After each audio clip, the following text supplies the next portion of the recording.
இப்பெல்லாம் first time நான் வந்து கொரோனா டைம் தான் அது. கொரோனா டயத்துல வந்து எங்களுக்கு ஸ்டக் ஆயிட்டோம். ஒரு இடத்துல சீர்காழியில வந்து ஸ்டக் ஆயிட்டோம்.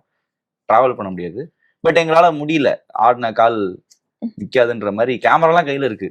சரி இங்கேயே எடுத்துருவோம், வீட்டுக்குள்ளேயே ஒரு கதை எடுத்துருவோம்னு சொல்லி எடுத்தாச்சு. என்ன பண்ண முடியும்? பொம்பளை வேஷமா போட முடியும்? பொண்ணு வேணுமே. என்ன பண்றதுன்னு தெரியல. சரி பக்கத்துல யாராவது இருக்காங்களான்னு தேடி பார்க்கும்போது சும்மா ஒரு ஆடிஷன் கால் மாதிரி போட்டோம். அந்த இதுல வந்து யாராவது இருக்காங்களான்னு கேட்கும்போது இவங்க நிறைய பேர் அனுப்பிச்சிருந்தாங்க. அப்போ தீபா அவங்களோட ரீல்ஸ் 2-3 ரீல்ஸ் அனுப்பிச்சு. அப்போ வந்து தீபா சைனால இருந்து இங்க வந்து மாட்டிக்கிட்டாங்க. அவங்க கிறக பாத்தீங்களா, சைனால இருந்து எங்கள்கிட்ட வந்து மாட்டிக்கிட்டாங்க. வந்துட்டாங்க. கொரோனா டயத்துல வரும்போது ஃபர்ஸ்ட் ஷாட் ஜாலியா வந்துட்டாங்க. ஃபர்ஸ்ட் ஷாட் வைக்கும்போது அழுக ஆரம்பிச்சிட்டாங்க. எதுக்குடா அழுகுறாங்கன்னு எங்களுக்கு ஒரு பயம். என்னத்துக்கு நம்ம ஏதாவது தப்பு பண்ணிட்டோமா, ஏதாவது பயமுடுத்திட்டோமா, என்னென்னமோ யோசிச்சோம். சிம்பிளா ஒரு விஷயம் சொன்னாங்க. நான் இவ்வளவு சீரியஸா எல்லாம் இருப்பீங்கன்னு நினைச்சு வரல.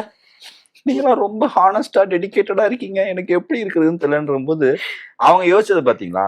அவங்களுக்கு நடிக்க வருமா வரலாம் பயப்படல. இவங்க எல்லாம் இவ்வளவு சீரியஸா ஒர்க் பண்றாங்களே, இவங்களை நமக்கு எடுத்துருவோமோன்னு யோசிச்சிருக்காங்க. சோ அதுல அவங்க போட்ட ஹார்ட் ஒர்க் தான் இப்போ வரைக்கும் இருக்கு.